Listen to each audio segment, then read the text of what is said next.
ஒரு ஜாதகத்தில் எந்த வீடு மிக மிக நல்லா இருக்கோ அது அந்த ஜாதகத்தில் நல்லது செய்யணும்னு இருக்கும் பட்சத்தில் அந்த வீட்டை தான் நம்ம அதிர்ஷ்ட வீடுன்னு சொல்கிறோம்.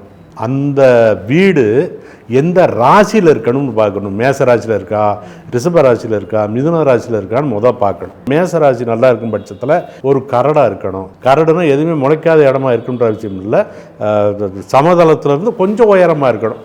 அந்த மாதிரியான இடத்துல இருக்கிற ஒரு கோயில். ரிஷபம்னு பார்க்குறப்ப கொஞ்சம் இந்த கரடு மாதிரி இல்லாமல் கொஞ்சம் ஏதாவது விளையிற மாதிரி, குறிப்பாக ஒரு வயலாக இருந்துச்சுன்னா ரொம்ப விசேஷம். அப்படி இடங்கள்ல இருக்கக்கூடிய கோயில்.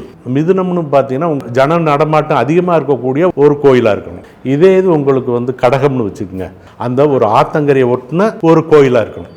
அதற்கு அடுத்தபடியாக சிம்மம், பக்கத்தில் ஏதாவது ஒரு தாலுகா ஆஃபீஸோ இல்லைன்னா ஒரு கலெக்டர் ஆஃபீஸோ இந்த மாதிரி ஒரு நிர்வாக ஸ்தலம் இருக்கிற மாதிரி பக்கத்தில் ஏதாவது ஒரு கோயில் தேர்ந்தெடுத்துக்கிட்டு இருக்கிறது மிக சிறப்பாக இருக்கும். கன்னி ராசினா என்னன்னு பார்த்தீங்கன்னா, பக்கத்தில் ஏதாவது ஒரு மருத்துவமனை இல்லைன்னா ஒரு தொழிற்சாலை, அங்கே ஏதாவது ஒன்று புதுசாக உற்பத்தி பண்ணணும் இல்லைன்னா ஒரு சீரமைக்கணும், அப்படிப்பட்ட ஒரு இடம் இருக்கும்.